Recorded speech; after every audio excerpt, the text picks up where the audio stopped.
SC Entertainment is a company that me and Terry started, I guess, sort of when we were kids. 1983 was the year, and we were making comic books on my front step, on Terry's front step of his house, and we decided to, you know, we wanted like a name, like Marvel or DC or something, so we called ourselves Super Cool Comics. Super Cool Comics. Yeah, and it was TB, Super Cool Comics, because it was active tuberculosis. Terry Blaise, Super Cool Comics. So we're making comics. I was making Star Wars comics. That's mostly what I was into. And eventually we were making superhero comics. Captain Armstrong. Terry, the character based on Terry's cat. Captain Trash. Captain Trash was the first superhero I made up, I think. And Super Punk was Stensor's arch nemesis. Stensor was my superhero alter ego. He was Stensor, and he had all these amazing powers, and Terry had Exxon. He had amazing superpowers too. They were pretty much unstoppable creatures. They were beasts. I was making Space Cow comics back then, and all sorts of crazy shit. We're obsessed. I was sickly, obsessively mean to everybody about making comics, and I think he was the great dictator of SC land. Yeah, I would force people to come into my basement and draw comics. I hear tales, I don't remember myself, but I would give them popcorn, but I wouldn't give them water until they drew comics. No, it wasn't water, it was that, like, orange bag drink your mom always used to buy. That stuff was so good. Hilarious drinks. Hilarious drinks. Yes, and Trevor, then more and more people became involved. Trevor Phillips and other people, and Barrett Peterson came around in like 1985. Barrett Peterson. And he was making Fish Tank Guy comic books. And then Barrett, he got sick of my dictatorship, and he took off and he made his own comic. Laser Comics. Laser Comics, please. I think I joined Laser Comics for a while. Oh, it was intense. And then I realized the Peterson brothers were just mean to me, and I left. Oh, it was the great rivalry of grade 6. It was intense for a while. Oh man, it was. Barrett tried to bring me down, but I pulled through. Oh, we persevered. And we became stronger. Laser Comics died shortly thereafter. Yes. A horrible, horrible death. And then Barrett came back, crawling back. That's right. Like a year after Super Cool started, we started Super Cool Music, SC Music. I think that's where SC first started. SC Music, and EO. EO was the band. It was me and Clayton Powell singing songs and being morons. It was pretty fun. And that EO Electric Oinks progressed over the years into something phenomenal. Lots of albums, lots of great songs. Yeah, it was intense, bro. So Electric Oinks. Terry, how did it go first? Ryan Turlack was part of Electric Oinks first. Like after Clayton. Clayton was only there for like an album. And then eventually Ryan Turlack came in, and me and him made a couple of really bizarre albums, just mostly us playing drums and screaming. And then I got my keyboard, and then Terry joined in on the EO music scene. And it was all uphill from there. Yeah. It was just great. Made phenomenal albums and songs.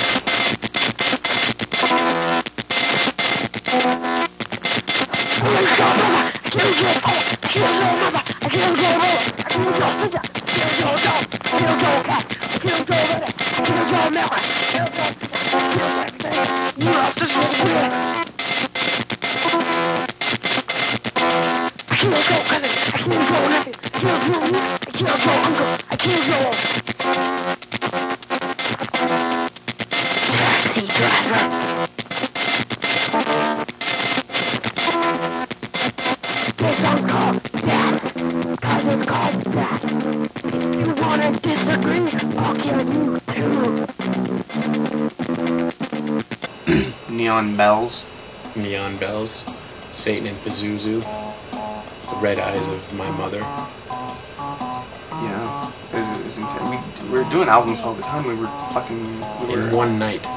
We'd make an album in one night. Arachnid, one night. One night for Arachnid. We stayed up all night. I think Keith Perrell was there. To bed. We wouldn't sleep. We'd run around in the streets, come back and make songs. We'd do like exercises at like 7 in the morning out on 64th Avenue. Yeah, good times. It was probably really a bizarre situation for an oncoming motorist to witness, actually. 3 young, like 11-year-old boys doing jumping jacks in the middle of the street, basically. It's great. Then we'd go home and sing songs about spiders. Spiders, yeah. Oh, the Inferno Dance of Love. The Inferno Dance of Love. Yeah, well. What time is it, children? That's right, it's story time.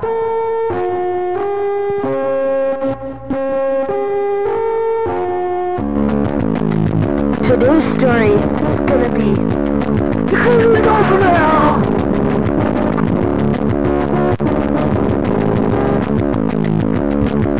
Grand doors from hell.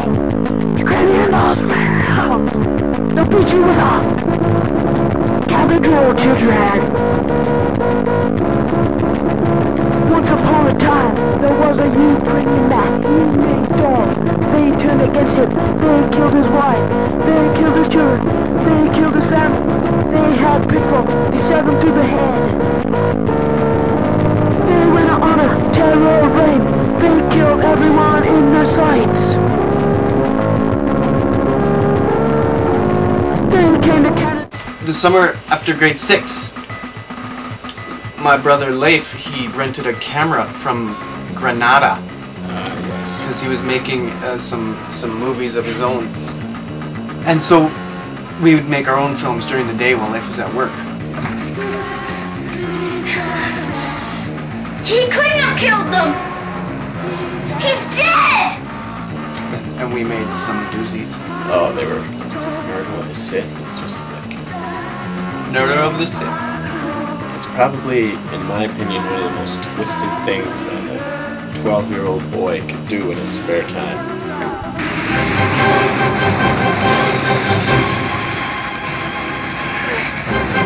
Who are you? I am the real Nerdle of the Sith!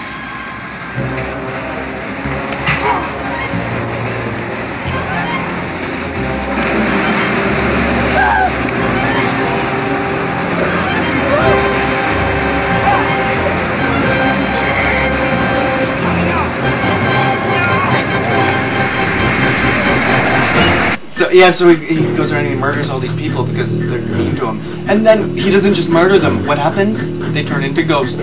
And then they come to get him. Then they sing the song. And I won't sing it right now. No, you'll have to watch it. What else we made? Sleepover. Yeah, those are pretty crazy. It's like you can watch that on like YouTube. Yeah, Terry in like a Jason mask. And Leif has a starring role. He has quite an amazing death.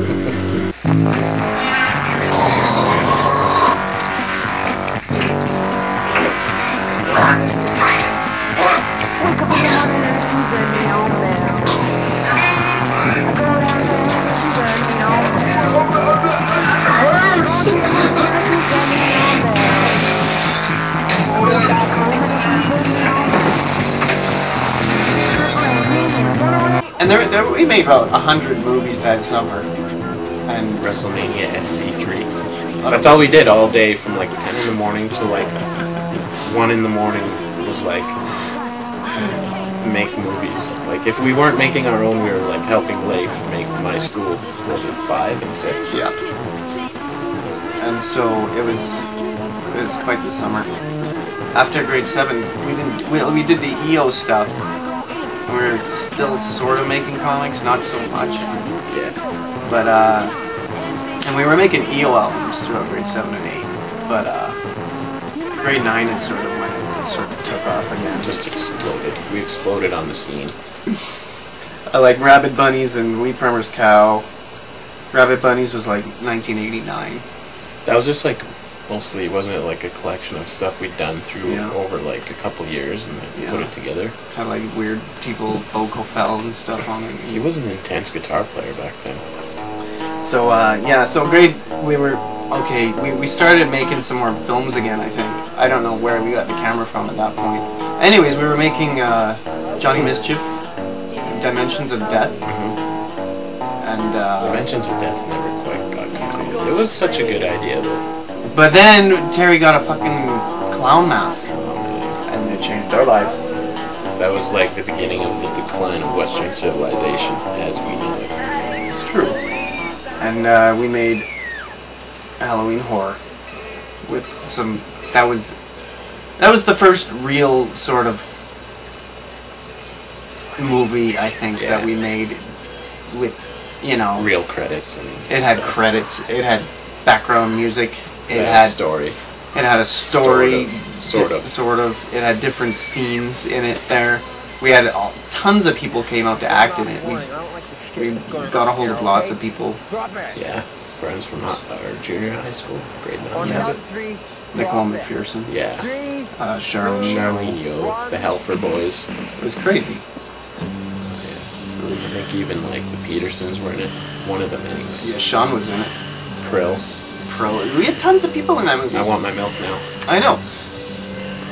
I'm saying that's the fact. I think the fact that we made Halloween Horror, and we made it so good, good for 14-year-old kids standards, was what propelled us to continue to want to make movies like that. Yeah. Like actual end products that we could show people. We could do it.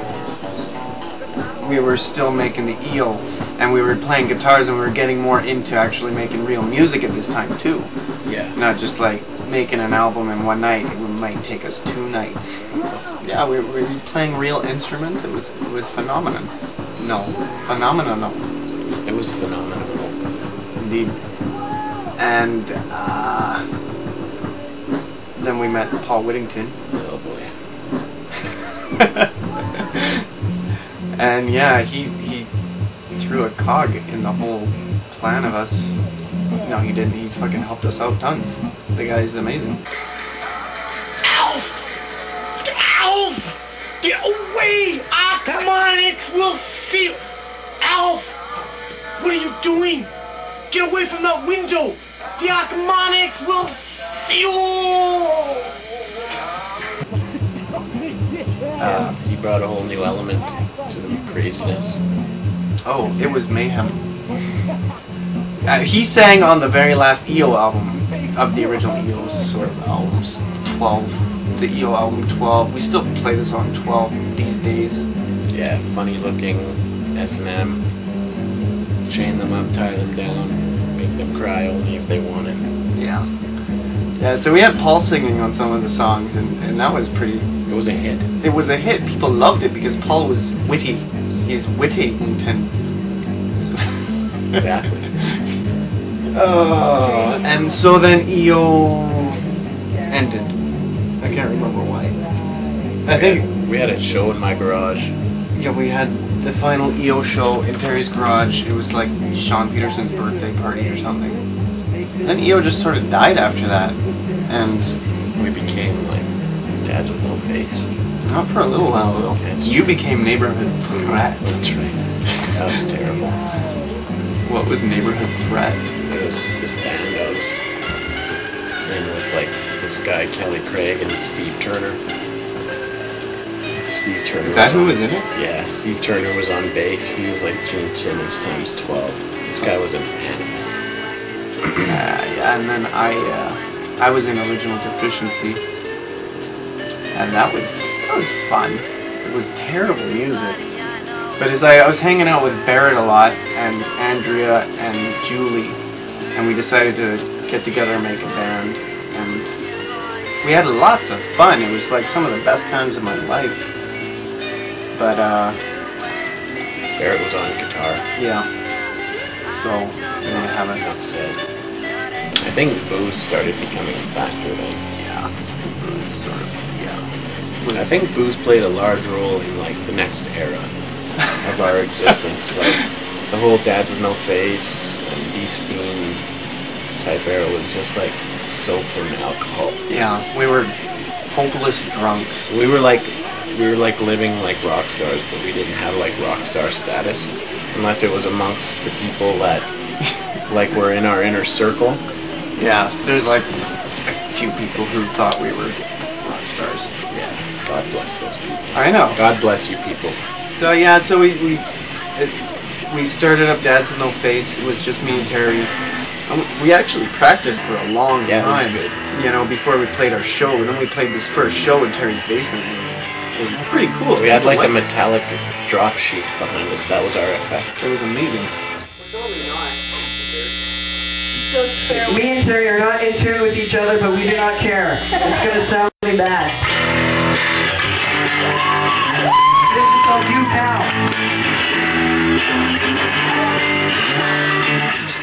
There was like 10 people there. It was pretty cool, and it was awesome. It's like you don't understand the feeling you get, you know, playing live for people.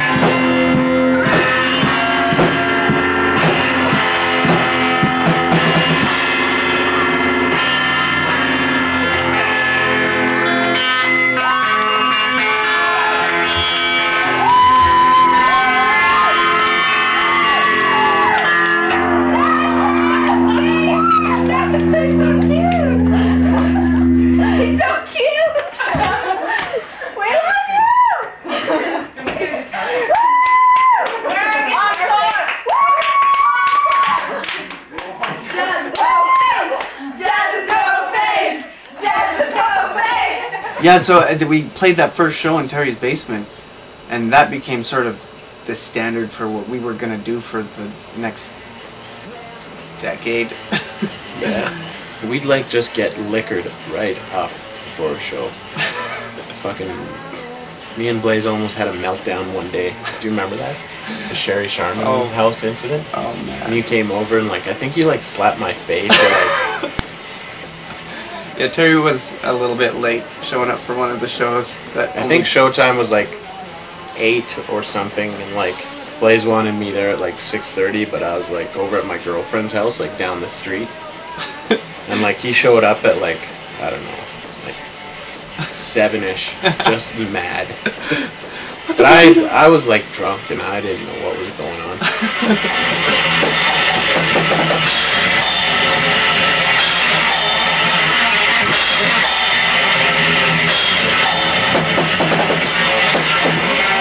Paul was with me. Paul was a terrible influence on me with the booze and liquor and stuff. So Paul, I know you're going to be watching this. You're like, we were like drinking buddies for like 4 years and it was great. It was great. Ting Pan!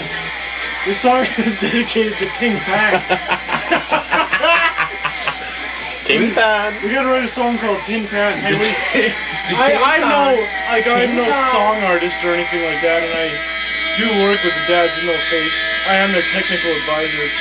But when I have urges for songs, let's go play the Ting Pan. Especially a song called Ting Pan. We gotta make a song called Ting Pan, you guys, come on. Let's go right now. Let's go right now. Yeah, we started making up all these songs and people were loving it, like Leather Boy and Bag and Board Head.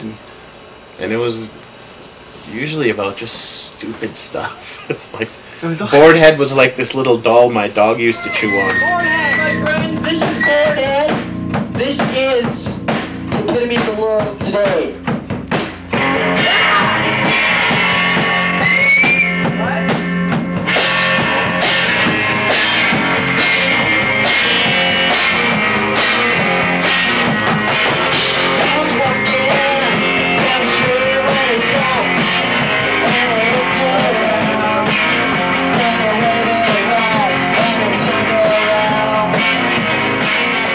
Then we moved down to my basement, which became the headquarters for like rock and roll. It was the epicenter of everything we did. The Bastard Bean Center for Performing Arts. That was good. It was sweet, and we had this nice space. We'd play. We had tons of chairs and shit for people to hang out in. We had my bedroom was right there. We had like this backstage. this bar that like doubled as like the lighting and like sound area. Oh, it was sweet. And Paul would set up his like these bizarre contraptions and these switches that he made himself. He'd like make them the night before a show. Yeah, and we'd set up all these awesome lights and shit. We'd have this amazing light show. But usually Paul would get so drunk by halfway through the show that like Josh or like Keith would have to end up like working the lights because Paul was just too drunk and like hitting on everyone's girlfriends and stuff. Yeah, the Backlund room was like... That's where we'd hang out. It was like awesome. I still think about the Backlund room to this day. I miss it. It was one of the greatest places. It was this sort of weird cave area. But and it was like all concrete. Like the only thing in there was like a deep freeze, wasn't it? It was bizarre. Yeah, there's this deep freeze. I don't want to get into what was in the deep freeze. Because things got put in the deep freeze. Things that just shouldn't be mentioned ever. Okay. Ever. I think. Again. Oops! Fuck that piss! I knew I'd drop a beer tonight. Why do I always drop my beer with me? So while we were being Dads with No Face and being totally awesome rock stars with all these like groupies and fans and wild booze-covered parties, we just crazy booze, like Booze Fest 1912 too. It was intense. I forgot what year it was for a second there, so I made one up. That's cool, 1912. Back in 1912, but then we did not stop with the movie making. No, we were making movies. We started with the Bobo series, which took up the next 10 years of our life. Which was like, on like the scale of things that we had done, like making a Bobo movie was crazy because it wasn't just like in Blaise's backyard. It was like Paul would like drive us to Kananaskis to like film in the abandoned house, and we'd like have all these different locations, and like it was crazy. It was like, and we actually had like times when we were gonna like meet up and like we got organized. Yeah, it was almost like, you know, we knew what we were doing almost. It was It was like on a more grand scale than any movie we'd ever made before.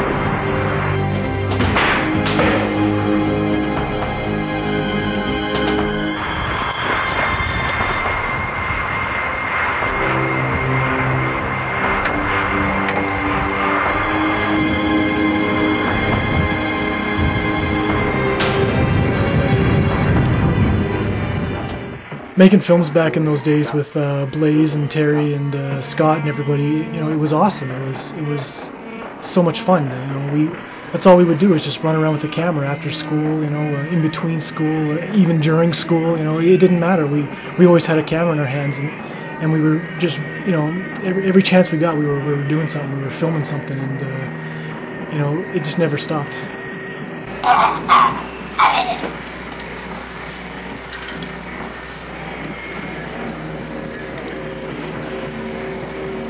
Okay, that's good. Leave. Strip it on the floor. I got it.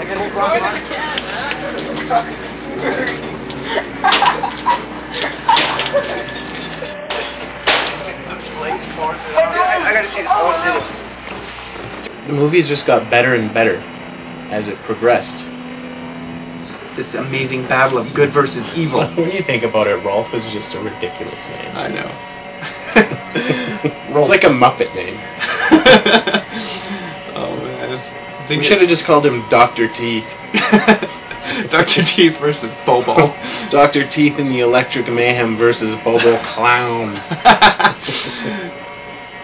So part 1 was Rolf versus Bobo. Part 2, Bobo was dead at the end of part 1. So then we Yeah. decided to add Satan into the mix. Yeah, well, when you add Satan, all bets are off, I'll tell you that right now. Yeah, it just gets, things go haywire. I think Satan had a lot to do with everything we were doing at that time. It's true. Like the music, the movies, like... We were still even making comic books a little bit, I Yeah. think. We weren't like Satan worshippers, No. but we we thought it was hilarious. Yeah, we liked Satan. He's like... He's the devil. Kill everybody who stands in your way, who is connected with Ralph Thompson. Must die. That time when I accused you of worshipping Satan, and you said, I don't worship Satan, he worships me. I thought it was like the coolest thing. And then part 3 comes along, and the characters of Chinka and Beefheart are created. Oh. And that adds sci-fi, Like, just like... Like film noir elements and like... Just craziness. Beefheart and Chinka are I think, personally, the 2 greatest characters who have ever been created in the history of the universe. Could be. Like, and they, to this day, they're still, I try to include them in everything we do. I don't know why. I'm sick. They've been killed, murdered, dozens of times. Well, fine, don't believe it then. Don't believe what I'm saying. Hey. You're the one who wasn't killed. That's perhaps in me. It makes me scared, insecure, totally insecure.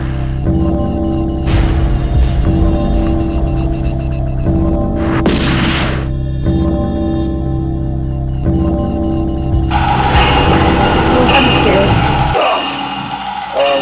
Who are you? No, man.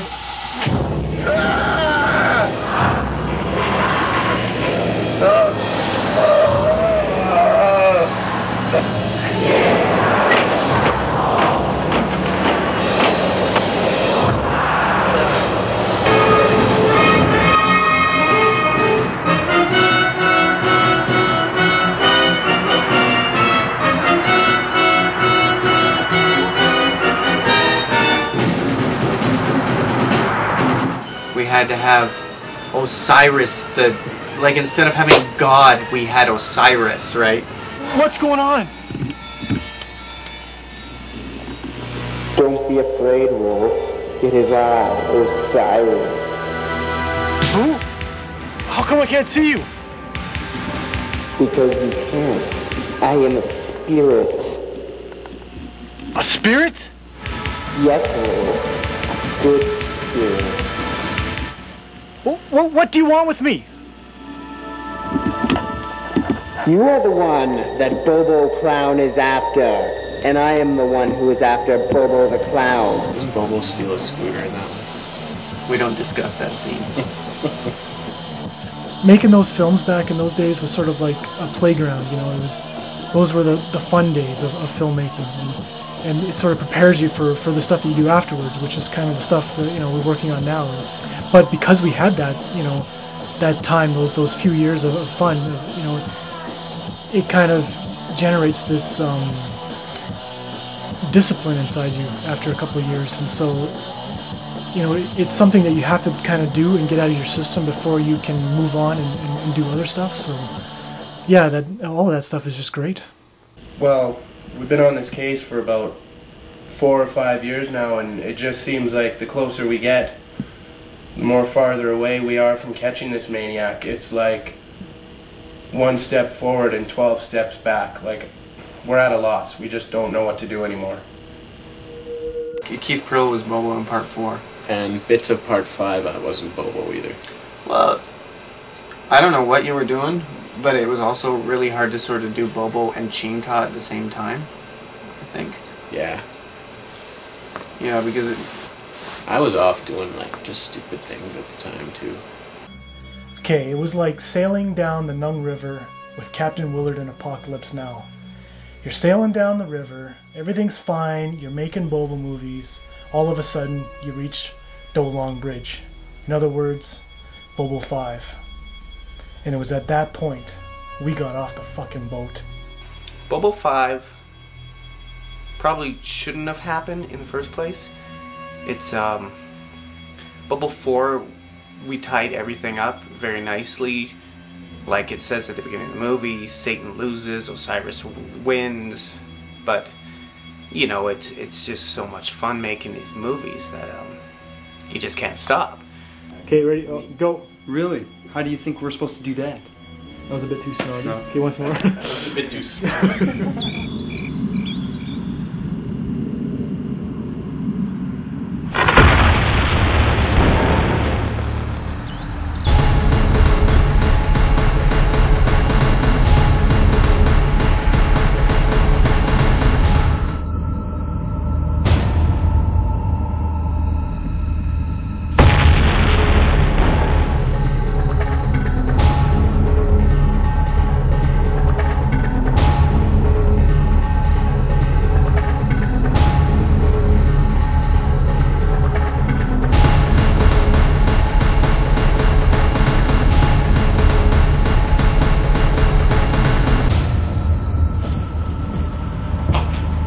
You again.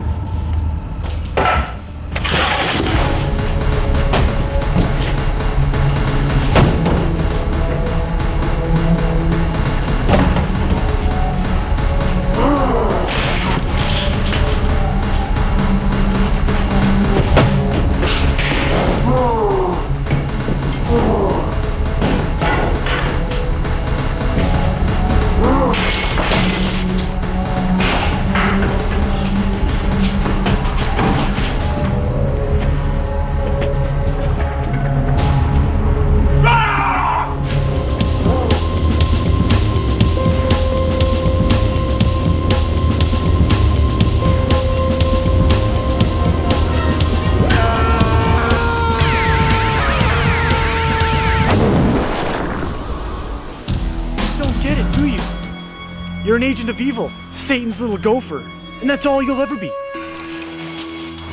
So if it's a scepter you want, then come and get it. Take your best shot.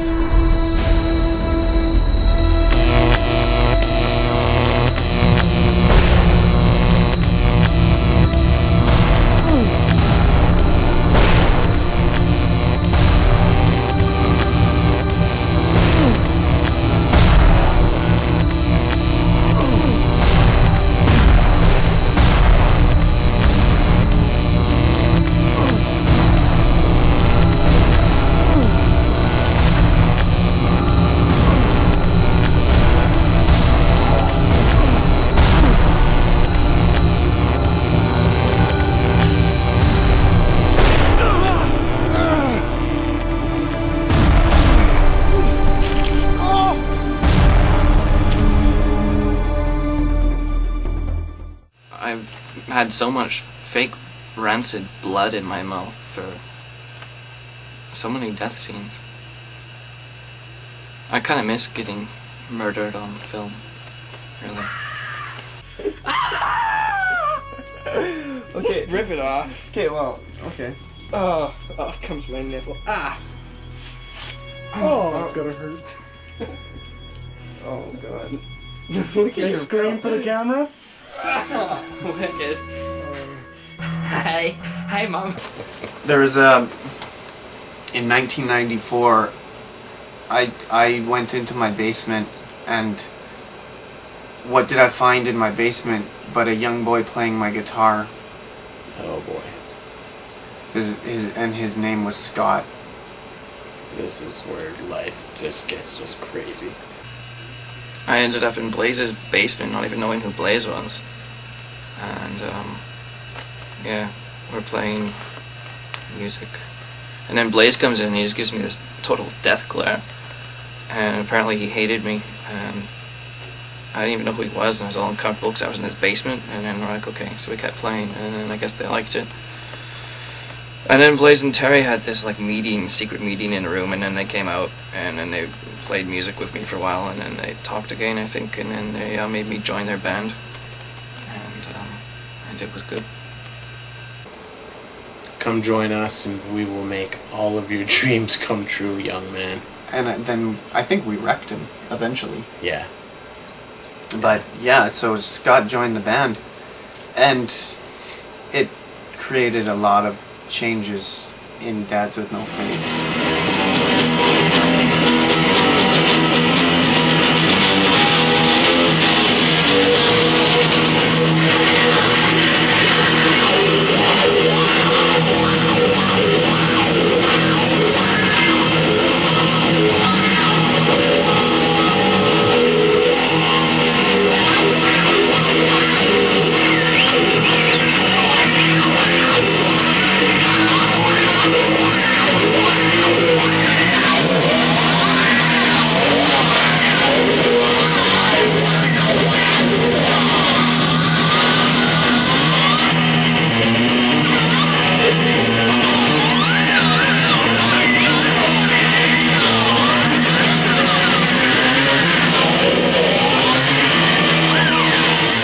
We did like unholy things, and we made like sounds that no person should make, and it was good.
Getting Terry out of the house. Thanks, Ma. Oh, you're welcome. Dads with No Face, it got all messed up, and Terry wouldn't always make it, and so me and Blaise got kind of pissed off and started trying to do stuff with them. And one time we were just screaming Terry into the microphone over and over and over again. It was kind of sad. Then there's this other Terry. She was a girl Terry, and we both thought she was really hot, and she could kind of keep a beat, so we replaced Larry temporarily with Terry. And she wore a rope for Halloween, and it was good. We had another member join as well, Terry Dennis. Terry Dennis. We cannot forget about Terry Dennis.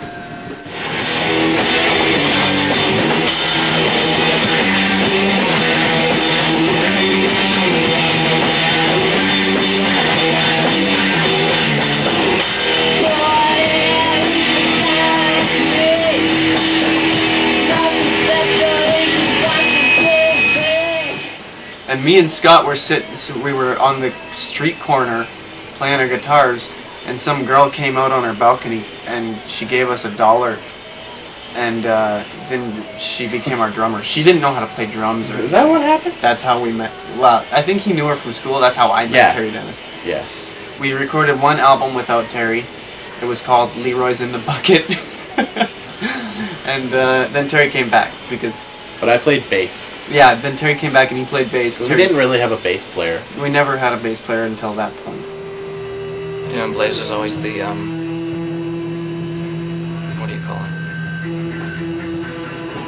Yeah, he'd like change things on the fly, and when no one could ever keep up with him, we never knew when to end the songs, and they went on forever, which was part of the charm. But 4 people together, it just didn't work, and I think we just got sick of things and gave up. And it was crazy. Well, it was all sonic and strobe lights, and everybody was like high and drunk all the time, coming to these crazy parties, and it was just, it turned into this thing. It would become a hypnotic session, to say the least. And yeah, so that's what our band ended up. We were the background noise for people who were crazy party monsters. Terry was in the bucket. Man, that pissed me off. That whole episode pissed me off. Do you remember that night? Yeah. That I freaked out. Yeah. Fucking Paul and Keith. Yeah, I didn't do it. I know you didn't. I didn't want to do that. But yeah. They left all these buckets. In the bucket means like smoking marijuana, basically.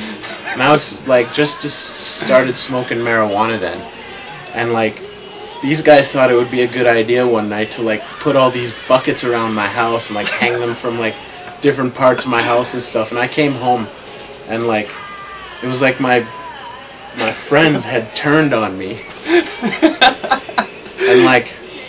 So I just lost it. I like took these buckets and I went down to Blaise's house and I just like destroyed them. And I flipped out. Man. That was bucket night. That was bucket night.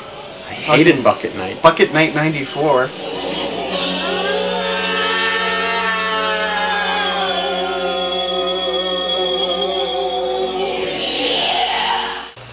And then Fowler Creek. Shit, man, that was so cool. What can I say about Fowler Creek? Fowler Creek was nuts. It was insane. Hey, Chico! Hey, Chico! Come on, man! What's up, Leroy? We're gonna go get some motherfuckers. I down with that, You wanna play with me? Yo, man, what are you doing? Sure, I'll play with you. Egg is fried, deep fry it. Tapioca pudding is in the sitting, man. Flash, you mean that fucking wrestler guy? You fucking know it, brother. That guy's fucking whack too, man. Him and Cosmo hook up? Holy shit, he hit me in my jewels. Fuck off, Chico. Every fucking time, Chico. Every time you hang around with the Rico. Every fucking time you do this to me, man.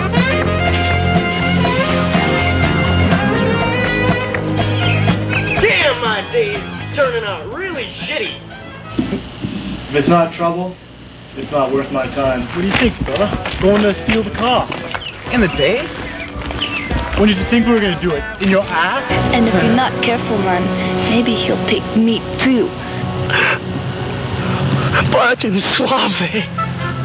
I love you. Holy Dana! You are one big shot. Where's the fucking money, brother? Yeah, give me your money. I ain't Give got me no your fucking money. I don't. Okay. Fucking this money. That's what you get for messing with us!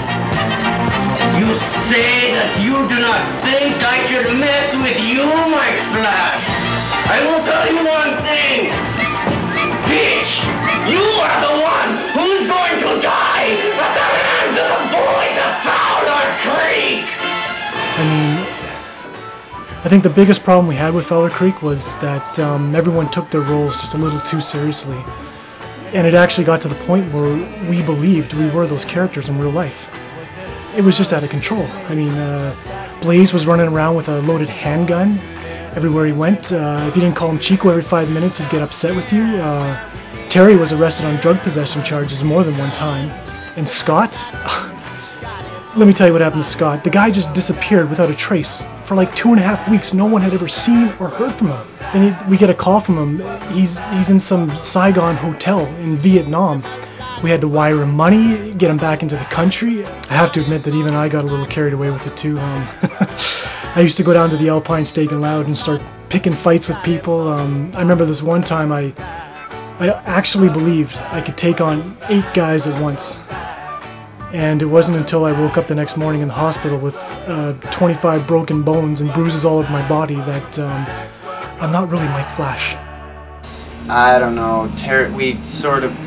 There's rumors that I don't want to get into it too much, but Terry Dennis was not in the band anymore, and people didn't like that, and he walked out on us, and I said, "Fuck this, we're not going to play this shit." Is that what happened? And then Dads No Face broke up. A few months later, we decided to start a new band, just me, Terry, and Scott, with a completely different format. Well, Scott was on bass instead of Yeah, so we Die Spien, the Die Spien era. Die Spien. Named after the German equivalent to Spider-Man. Exactly. And so we changed locations as well. We started playing in Scott's garage. Yeah. So, and a lot of things were different with Die Spien. I don't know. Yeah, there was more liquor, I think. We played a lot of shows in my dad's garage, and Paul would do all the lighting and like staple sheets to the roof, and a lot of tape was involved. Oh, it's the Warden! There's the Warden? It's the Warden! It's the Warden!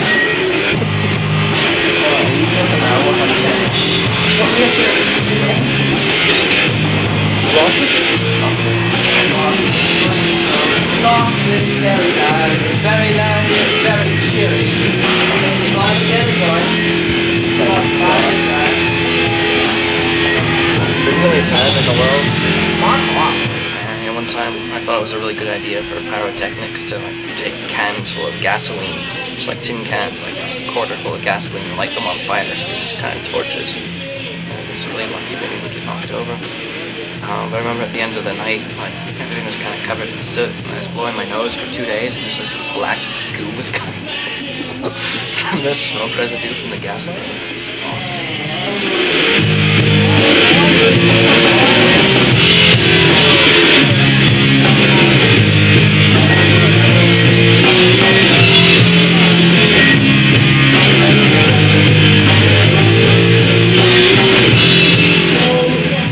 Yeah, Scott's Garage played a very important role in the world of SC. There were so many things that we did in that place, between the concerts and the experiments and the filming and the autopsies and the smoke and the TV tossing off of the roof. You know, what didn't we do in that place? Blaise running in and out with 15 hamburgers in his mouth, and Terry choking to death from all the smoke inhalation from the smoke machine. And I know there was some dismemberment going on in there too at one time.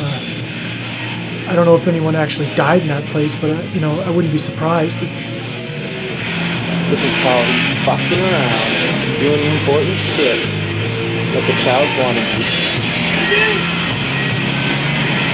My fucking knife behind,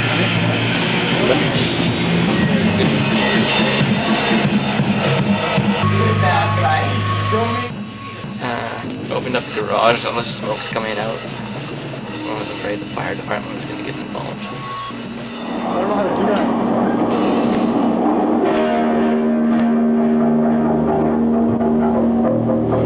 Let's kick some ass. Musically, it was good times. You know, we were sounding really good that night. Plus, we'd like get like shows at like actual places. Like, you know, we played at like the Unicorn Pub a handful of times. ACAD.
We were all like growing up.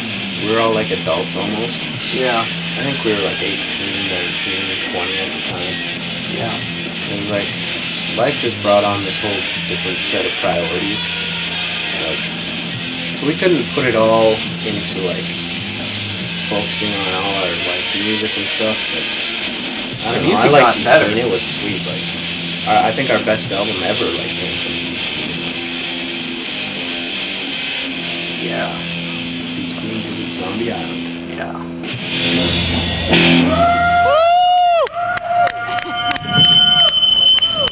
Come on, we rule the universe. It was, and oh no, then there was the EO comeback around this time too. You think EO's gone, but no. Freelance Photographer came out. One night. Oh my god. And I am not... One unholy night. Some of those songs, I don't know what I was thinking. I don't... But they're still legendary to this day. Some of the greatest songs that Freelance Photographer, like Drywaller Respect. He fucks his bed. He fucks his bed, like... No pants. I don't know if I was drunk or not. I might have been sober that night. Yeah, I don't think we were. I think we just hadn't slept. And that's what happens when you don't sleep. You make great rock and roll albums. Oh, it's a scorcher outside today. It may seem like it, but I'm not gay. Please do me the favor and don't laugh. But I want to take off my pants.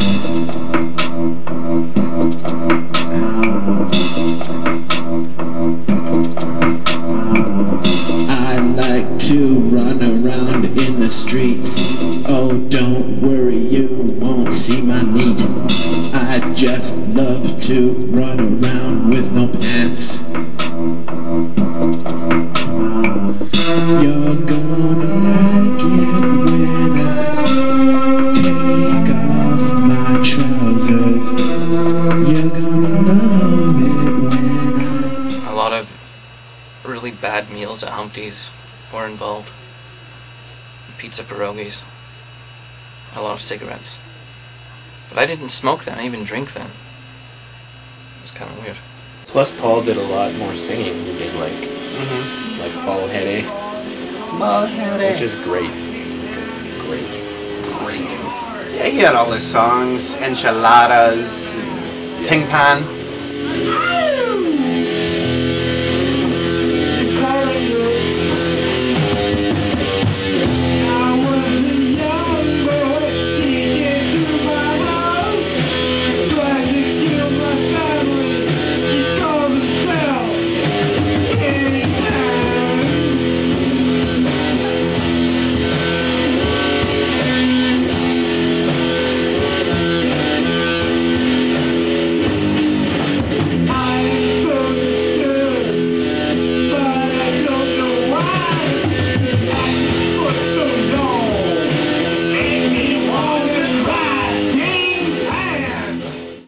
Me and Paul, we'd try and stay awake for long periods of time. We called it to bed because we had to get to bed. A Tibetan reference to, I can't remember. Me and Paul made it up. You one and night. Paul? Okay. The first to bed. The first to bed? The first to bed. I don't remember. You weren't there. I wasn't there. Anyway, Blaise and Paul and Larry, they always came up with like really weird names for things, and I never got any of them, but I always thought they were pretty cool. Anyway, so me and Paul would like stay up for a couple of days. Once me and Paul went 2 days without sleep or food, and I started hallucinating. Anyway, we made this film where we just like burnt a whole bunch of shit, and I made really strange noise with a reel player and a delay machine and an oscillator, and it was really messed up. It was pretty cool.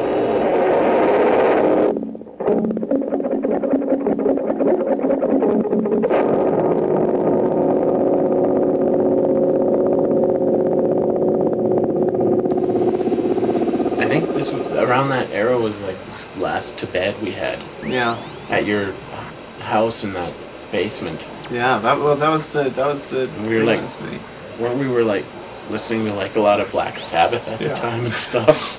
Like, that'll mess you up, man. Not sleeping, listening to Black Sabbath.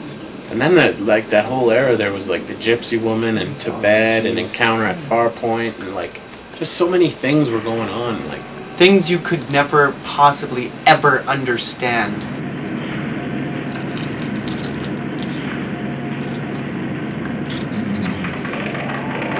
That's heavy duty.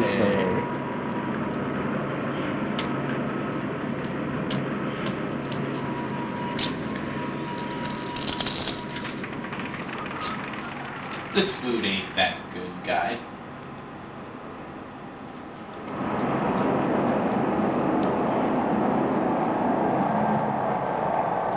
I like your new foods.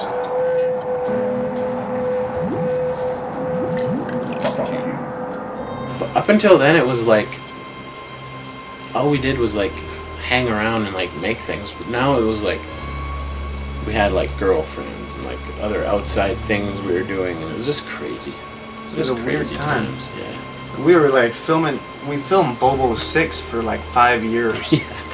Then like you and Paul edited in one night or something. Well, we had all these different scripts, and we started filming like I like that. A bunch of different times, right? We had different Blaise's stories. Blaise's Bricks. That I was living in Bowness. It was Bobo crazy. Baboon Boy. Bobo Baboon Boy. Wow. That shit was all around us. It was all these different crazy elements, and then one night, me and Paul, we decided. This was like when you were having kids and stuff. Yeah, I had kids at this point. And so we finally put like 5 years of random footage together. We made a story out of it, and we filmed a couple extra scenes and put together. And Bobo 6 is a friggin' genius. It's good. I think I love that movie. I think it's a good way to end the series. Yeah. Bobo destroys everybody and kills. You know, the world ends eventually. You don't see it. The world is now dead because of Bobo. He kills every single person on Earth. Yeah. That's the way it'll end up. Like, Chinka dies. Beefheart. Didn't I like snap his neck? You killed Beefheart. Beefheart got his neck snapped. Chinka was like, had amnesia and was like in Tibet. And, oh man. I don't know about that.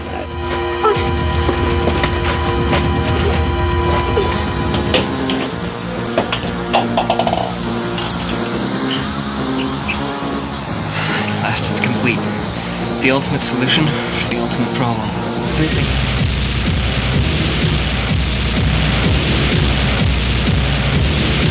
Ratcliffe, come on!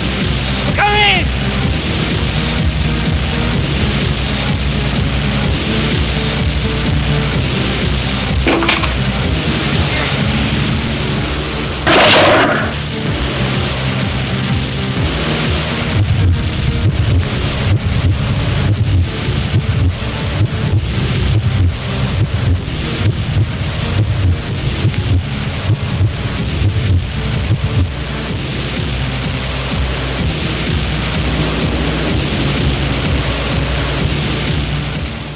I was in art college because I didn't know what else to do with my life, and it was cool and I could make things and you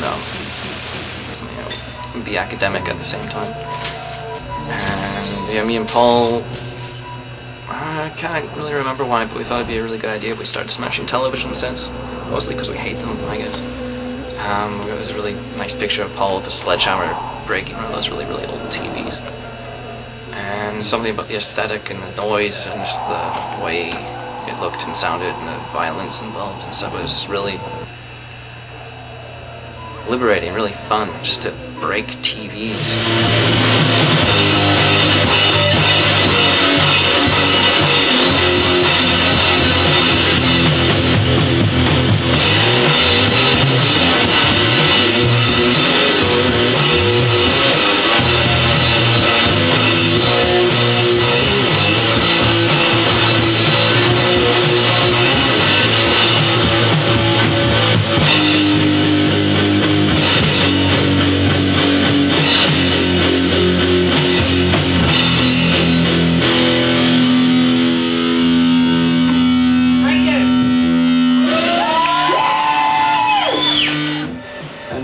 So that was like the 90s, man. It was all Dads with No Face and Douche Bean and booze and Bobo. Booze, Bobo, broads. Just bombastic rock and roll. Bombastic. And yeah, and so around 98, it all sort of ended, that whole thing. And then some weird shit happened, and it's been happening ever since.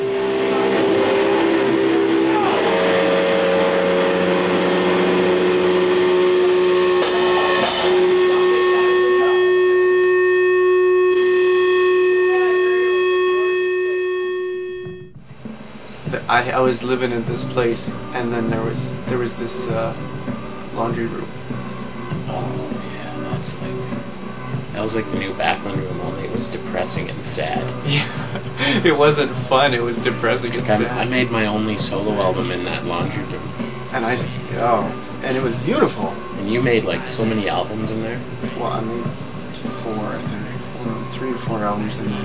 Yeah, I started Kolodychuk Egg Machine, which is what I'm doing now, still 10 years later. It was like so hot in there because of the dryer and shit. it was a place to, you know, just... Oh yeah, it was our own place to like hang out and make things. Yeah. And I started taking the ideas from the noise stuff that I did and put it all together one night when I myself was to bed and Smoth was born. And yeah, Blaise would help me out with performances of Smoth at art galleries and put the fear of noise into the hearts of men. So I started making Kolodychuk Egg Machine albums. It's like super real, sort of serious music, what I'm gonna do with the rest of my life kind of music. It's like Blaise's feelings put on to like digital audio.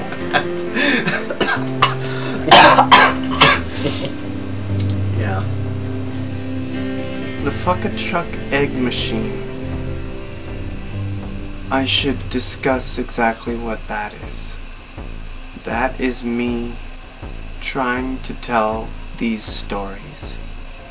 And even though this is just some kind of world with people seemingly made up, and actions and reactions, and Jenny and Daphne and the rest of it, it's happening right now, and it's happening every day, and it's happening to me, and it's happening to you. And maybe it's the only way that a lot of this can be explained. And it's important. Like I said before, there's millions and millions of stories and things that are so important happening right now that it's a shame that it's not all getting told and recorded. And who is Jenny? And who are these people? And who is the Frogman? And most importantly of all, what is the Tree of Reason?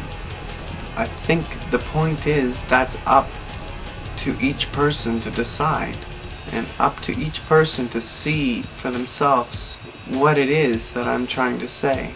Kolodychuk Egg Machine itself, where it started was, I think it was 1993, when I sang the song The Tree of Reason. And that song had, well, it's been building up forever, really. And I realized that there's a way for it to all come out. That was it. That was the day.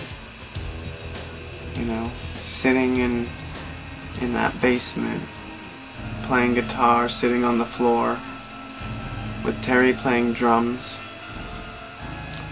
That was the day that it all started. The first time Kolodychuk played was 5 years later. Kolodychuk is a name. But between that point, I was searching for the Tree of Reason in a very real way. And maybe what happened was when Kolodychuk Egg Machine decided to put words to these things that are happening. Maybe that was really the start of when the tree could be found, and the only thing you can do is read every single lyric and listen to every single song and put it together like a puzzle to find out exactly what it means to you. I don't think the tree of reason is completely obtainable, but it's not complete loss of hope, because along the way I have found out that maybe that isn't the reason behind the tree. It could be for some people, but I don't know. Things like Gilbert Town and all the rest of it, the zoo and the boots and the car at the bottom of the river. I don't know what the tree of reason is, but I think I'm starting to understand.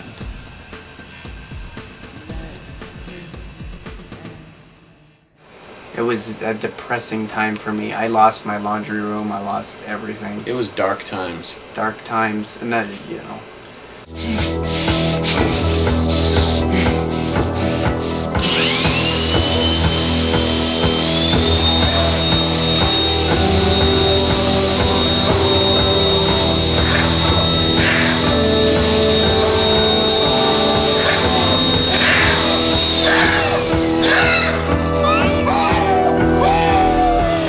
So yeah, then I moved over to my mom's pad and making more Kolodychuk Egg Machine albums.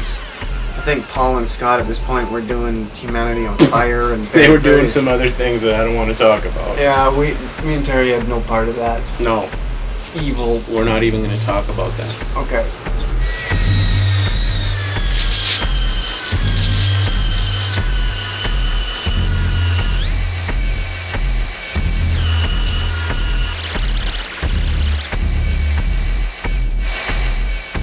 Vacuumicus was cool. They made Vacuumicus. Yeah, that was awesome. And Meat Hook Madness. I don't know. Were you even part of that? Or you got bitter feelings towards that? Well, me and Paul made the whole thing up. And, like, we started filming scenes for it, and then, like, I don't know what happened. Like, you guys went off and made, like, a whole different, like, version. I don't know. I didn't know. It's a cool movie.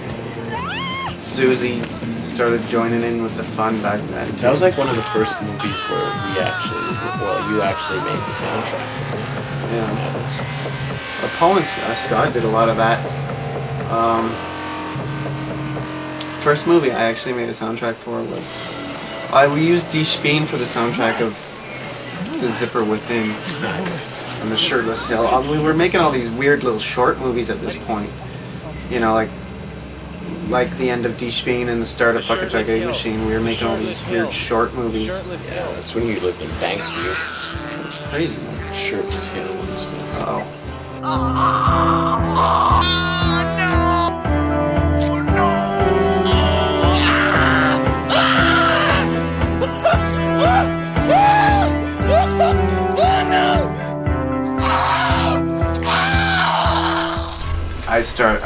I was doing Kolodychuk Egg Machine in my basement, or my mother's basement house. I was making some pretty amazing albums, I must say. Amazing. Around 1999, I met Elaine Boiling, and she changed my life forever. I first met Blaise when I got Hotmail for the first time, and there was this thing called Girl Zone for a teenage girl, and Blaise was there, and I think I wrote to him because he liked The Cure, and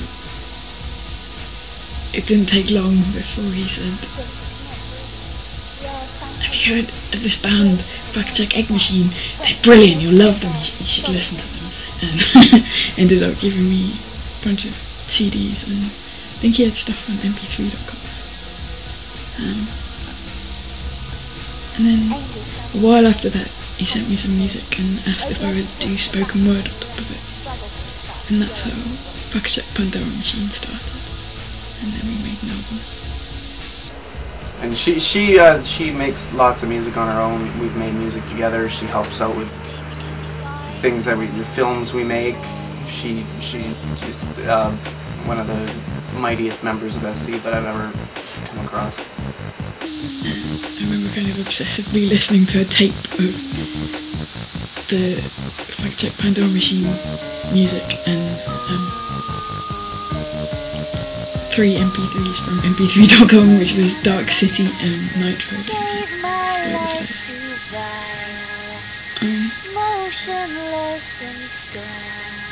And all this time Blaise was someone who was telling me that he'd been running around all night with his friends making films or dressing up as a giant mutant frog and to protect the cardboard city and all this stuff that made a lot more sense than the people around me. Like I was playing Kolodychuk Egg Machine live every once in a while, but it was just me, right? So what had to happen was, like, I didn't think I was interesting enough to watch, just to play my music. So I was making these films to go along with it that I would have projected while I was playing the music. And they're pretty cool. Like the first one's The Box, and then there's like The Pet, Room Number 4, all these different Kolodychuk movies. Sort of, they go along with the albums and the ideas behind the albums, the things that make up the whole universe of Kolodychuk Egg Machine, Jenny and the trees and the lizards and the 3 sticks and all that sort of stuff. I think then Paul left town in about 2001.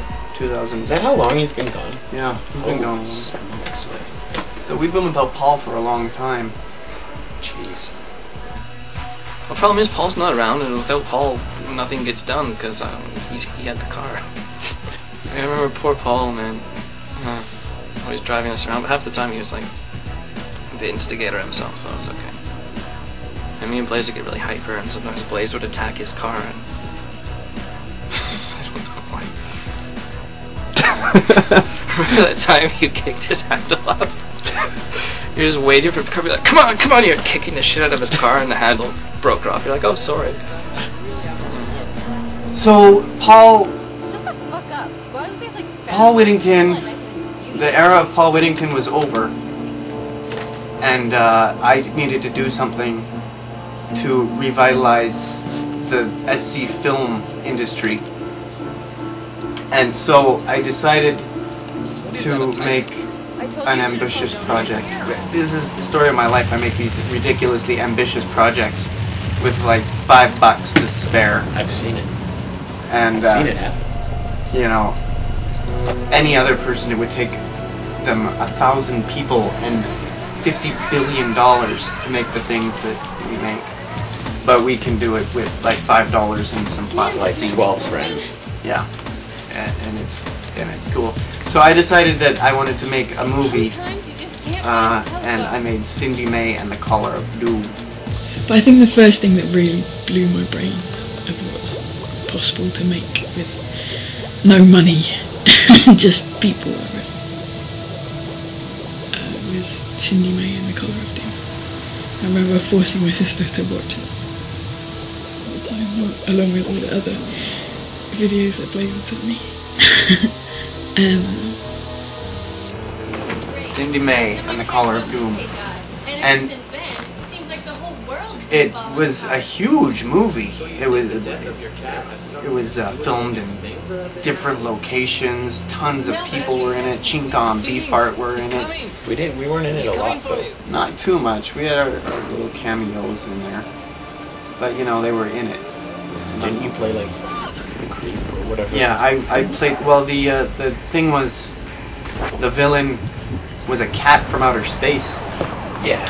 But he took on the shape of the first person he saw when he landed on Earth, and that happened to be Beefheart. So I played the villain as well. And it was a pretty amazing movie. And by the time I was finished editing it, we were still editing like on 2 VCRs and a patch cord back then. Still, it was like 2002, but you know, we hadn't caught up with the future at that point. We still haven't. No. So yeah, it was like 2.5 hours long. It was this huge freaking movie, and it was amazing. Scott was doing Smoth. Didn't he like go to Germany for a while too? Scott took off to Germany for a while. He was doing Smoth. Scott was an interesting character by that point. I don't know. He was, yeah. We'll let Scott talk about that in his own words. He's a menace.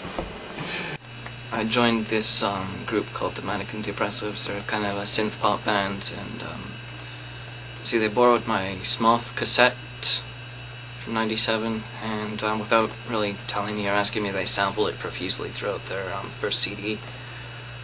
And then the singer Rod, he came up to me basically. He's like, "Yeah, we used you so much, you might as well join the band." So these bands making me join, I don't know why. And so I was a little hesitant at first because they were a little too poppy for me. But they were good guys, and basically I would just play with them live and just make noise and do Smoth stuff. And over time it kind of evolved. I was playing more guitar and kind of doing backup vocals and stuff like that. Blaise, let's go have our cigarette break, and we're not taking the camera outside. Hey!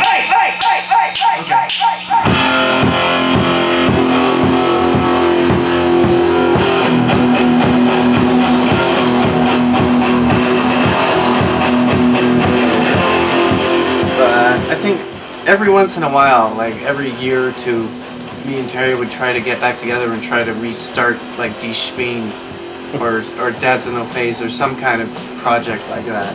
There's just too much things going on. I know, it's just like being a grown-up sucks. And you don't have time to just be the giant rock gods you were in like 1994. It's gonna happen again. Oh, yeah, eventually. Even though we're like old men, we're old men. We've been doing this for 25 years. But if Kiss can do it, we can.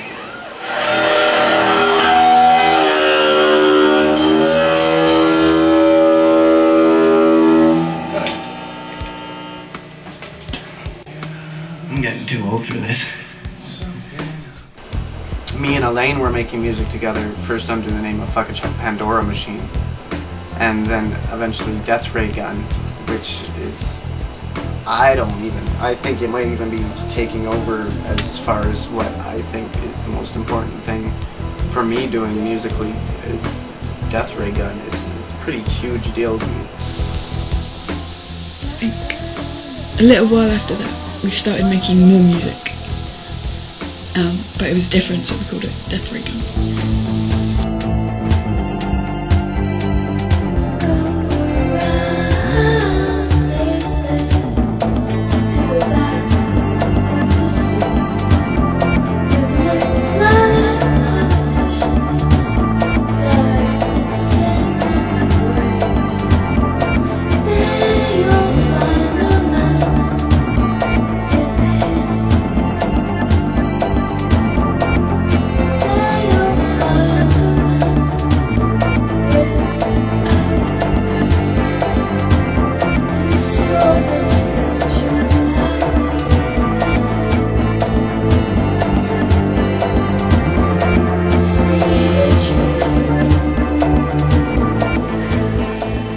Like, I'll find out that I've got a show that I can do. Like, there's somewhere that'll actually let me play for some reason. And then I'm like, okay, I gotta make a new Kolodychuk Egg Machine movie. So then I'll make this amazing short film and then I'll display it as I play the live music. It's happened a few times. Probably one of the highlights of Kolodychuk Egg Machine was when I played at the planetarium, the Science Center. That was really cool. That was for the tragedy of Mary Kettle. And yeah, that was one of the best times of my life. Having my movie played in the planetarium, playing live. Sounded really good too. It was really cool.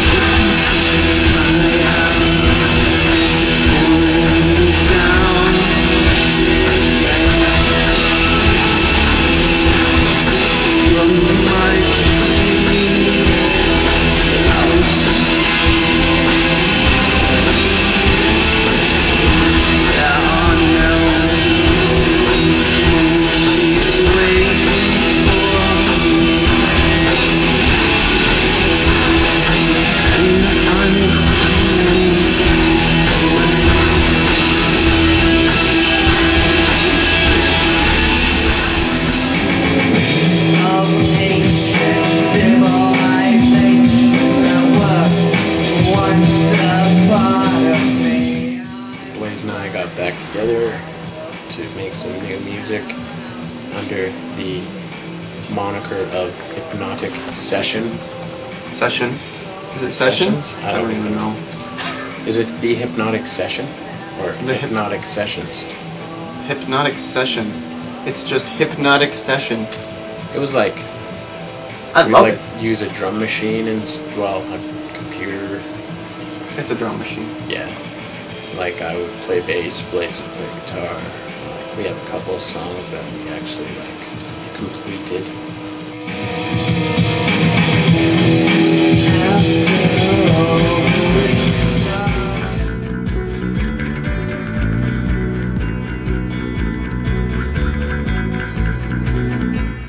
So yeah, we said we were doing the Hypnotic Session thing. We're playing in my basement, practicing quite a bit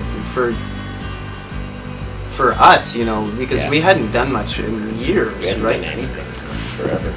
And so then we started playing in my basement again, and it was awesome, and I had such a great time. And I think the deal was we had a show that we were booked for, like around Halloween of 2005. And so we were really sort of going towards that, and we were really excited about that. And then it fell through, and we didn't get to play the show, and I think we sort of lost hope. Our souls died a little. Yeah, but then we decided to get Scott back into it and make up a new band as well after that. Which was alright. It was pretty cool. But it was all like old songs. It wasn't really anything new. Like when we practice, we play some new stuff, but none of it was very good. So, but then we had this triumphant comeback show for the Bloody Something, and that was again one of the highlights, I think, of SC history was the Bloody Something show at the Orpheus Theater. That was amazing. And besides a few minor technical malfunctions, but that's Scott's fault. We'll blame Scott for everything technical. This is another strong piece of SC history, is how we will always blame Scott for anything that goes wrong. Everything. Me and Terry can do no wrong. We've never done any wrong. Never, ever. We're perfect in every way. Just stop screwing up, Scott. Stop screwing up. I know. Cut it out.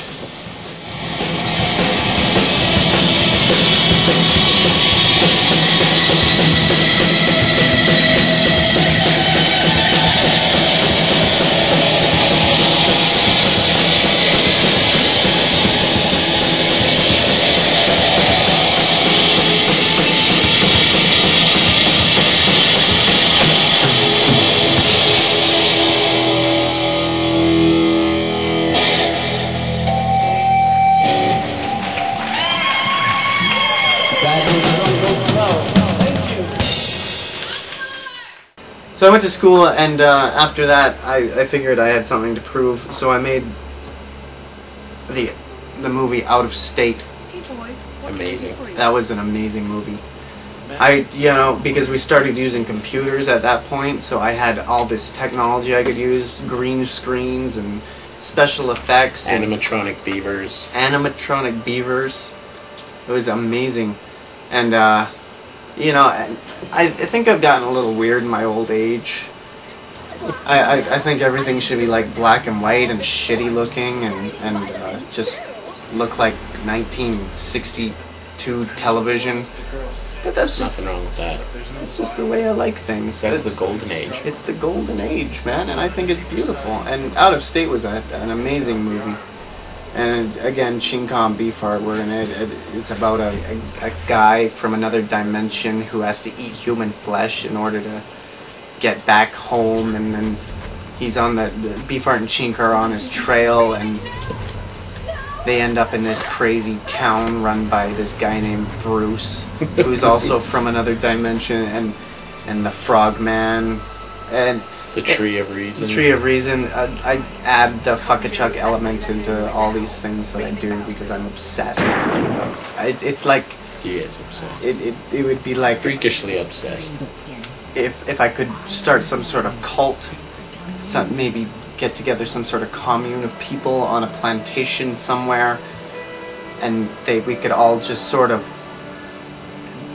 sing songs about the tree of reason and harmony with nature, and all we could listen to is Black Sabbath. No, we just have to listen to Kolodychuk Egg Machine. You can't listen to the Black Sabbath at the commune. Get in line. Yeah. Woo! But you're in the movie. I am in the movie. I'm in the documentary of the movie. Please back up. I look prettier from a distance. No, they were turned into pictures. Oh, okay. You're bringing movies to the fucking theater again. That's awesome. There are so many people who are like, your friend made a movie? That is so cool. And they're playing it in the theater? They were like, I wish my friends were that awesome. I'm like, I know my friends are better than yours. I can't help it.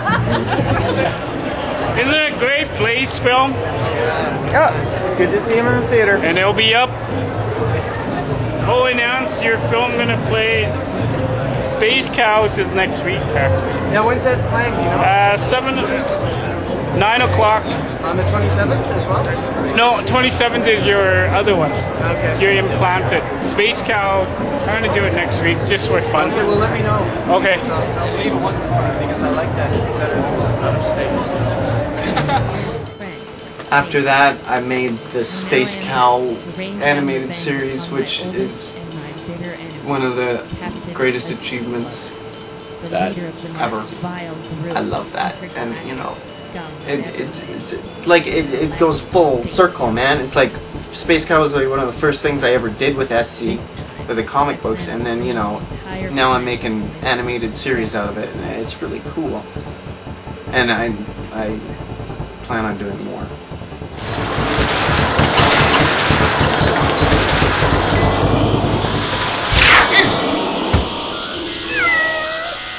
Now, Captain Lunatic, you have just made me more angry.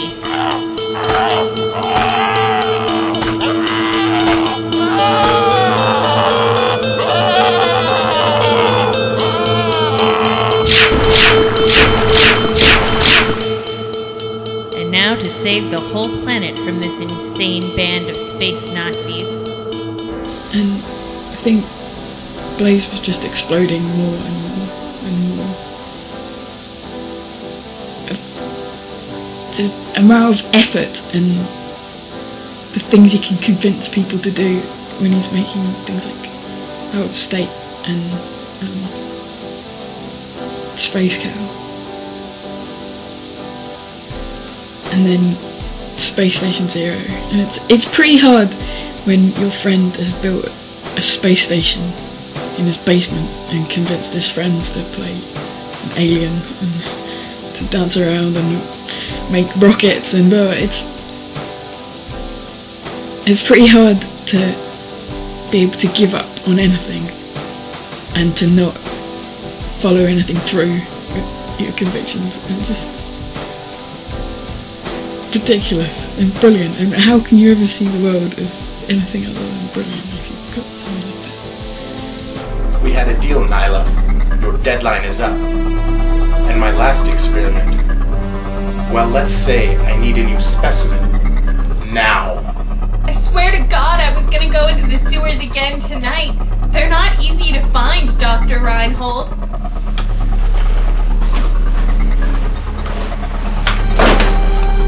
I need another subject, Nyla. You don't want me to start doing my experiments on human subjects, do you?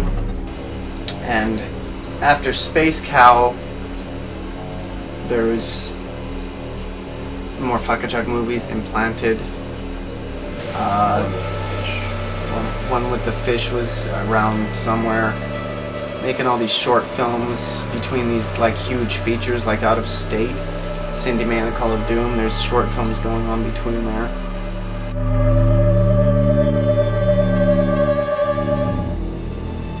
You son of a bitch. You don't care. You don't care about anything. I will never forgive you. Never. You're sick. Sick. I made you. And then I thought it would be the best, since I'm an old man, right? Yeah. You definitely are. I'm a family man, and I've got children and stuff. I thought the best thing for me to do would be to make a children's show. Here I am on And Space Station Zero once again. it had to take place in outer state, or I mean, not outer space. Outer space. Thank you. And it's a combination of like all the things I saw when I was a kid. It's like Hilarious House of Frightenstein, but in space. It's like that with buckshot added in there, and like Ron Barge. Ron Buckshot Barge. Yes. Benny the Bear. Zeep. Only it was Zeep, an alien. Yeah. So the Space Station Zero was, I think, one of the greatest things ever. Yeah, Also, it was probably the most fun I'd ever had, like working on like any type of film entertainment with this. It's pretty intense, man. So it was me hosting the show with Terry as my co-host, being the puppeteer of Zeep. I had to hide behind like this wall. It was beautiful. It was crazy. I got to lay down on the job. And I built this whole space station set out of like cardboard and stuff. We had Captain Marissa telling stories and making Captain things. Elaine like telling like crazy like supernatural like stories and stuff. It was exciting, and it took up my entire year. You know, it took 2 days to film it. That's always the case. I know. It took us 2 days to film all the episodes, but it took me the entire year to complete them all. It was 10 episodes, like half an hour long each. It's like crazy. Amazing job. 300 minutes of Space Station Zero or something. Is that right? Yeah. Yeah. It's like insane, and it's amazing and beautiful. I don't think that's the last we've heard from Zeep. I don't think so either. Picture of the day! Picture of the day! Picture of the day! Woo! Woo! Woo! Hot dog!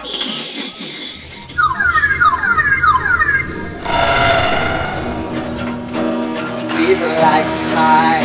I like pie. I like pie. Zeep likes pie. I like pie. I like pie. Zeep likes pie. And he will never die. Captain Blaise likes eggs and rice. Oh yes. Eggs and rice. Eggs and rice. Eggs and rice. Captain Blaise likes eggs and rice. Oh yes. Every night, every day he eats the eggs and rice. Captain Zeep, he's in love with pies. Pies, hot dog pie, hot dog pie. Okay, and so after I made Space Station Zero, I wanted to make the scariest movie ever made. And I think it's pretty scary. It took me like a long time. It was me and Elaine writing it, and like from a story that I sort of came up with.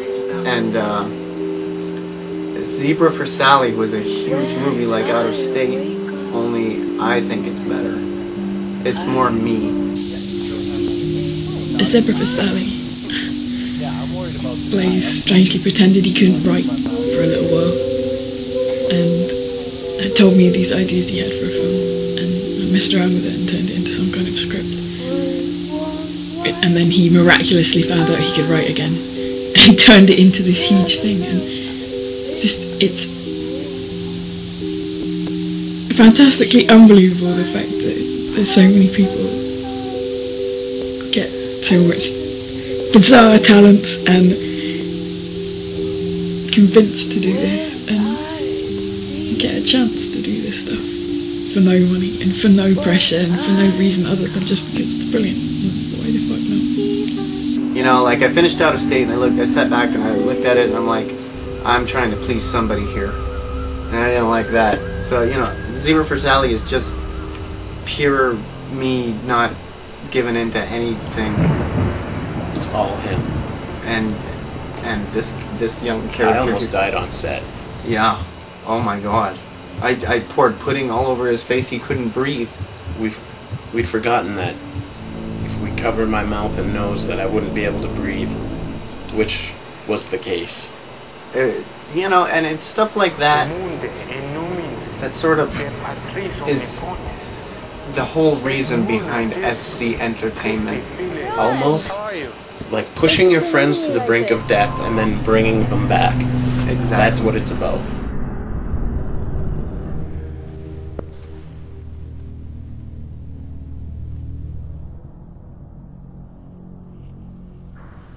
Did you miss me? You haven't asked me how I died.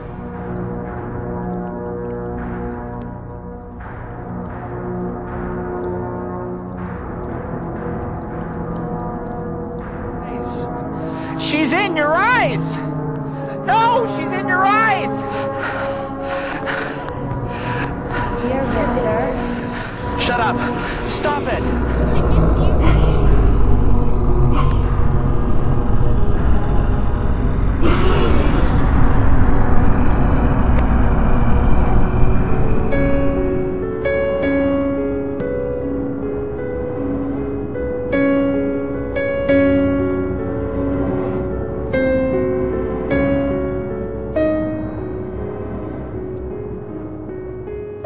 And, you know, it's 25 years of us just doing this stuff, you know, and for no reason, you know. And we just really didn't care who, like, you know, who liked it or whatever. We just did it. We have no choice in the matter. We're not getting paid. I'm putting tons of my own money into it. We've never made $1. Not $1. Anything we've done. And we will continue to do it, whether you like it or not. Yeah, like, you've got no choice, people. And I'm gonna continue to try to force you to watch it. And he's gonna continue to force me to cover myself in pudding. That's the kind of guy I am.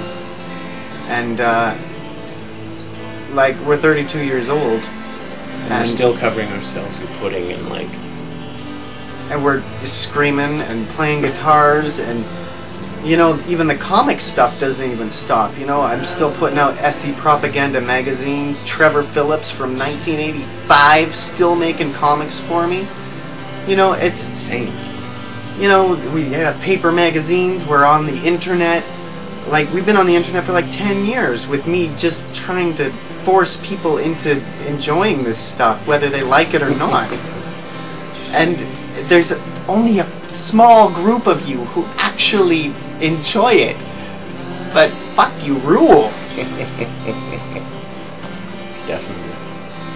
It's been quite a lifetime of creativity and like craziness. Like, not even the things that not even the stuff we've done that we have like physical evidence. We're just like hanging out in like assorted basements and like laundry rooms, and like, you know, it was just all good times. All good times. And the friends that we've made. Tons of people. Amazing. It's like, when you think about it, we're 32 years old. SC's 25 years old. Yeah. It's like we were like 7 when we made this shit. It's crazy. It's our whole life. This is what we have done. So you can't call it a hobby, even though we don't make any money. It's an obsession. It's an obsession.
Nathaniel Weisberg has taken possession of my soul.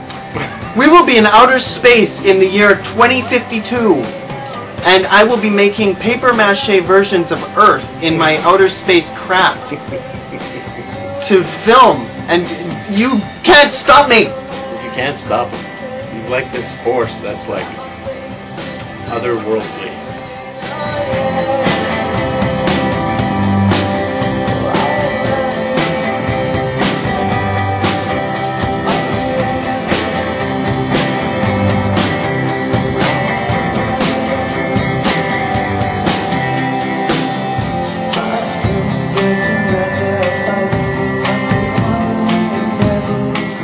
From Beyond the Grave will be like making people do things to satisfy our creative needs.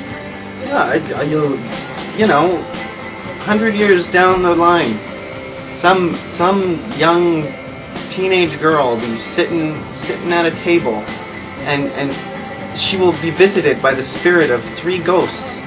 It'll be me and Terry and the ghost of Zeep, and we will force her into, you know, getting killed in our upcoming movie.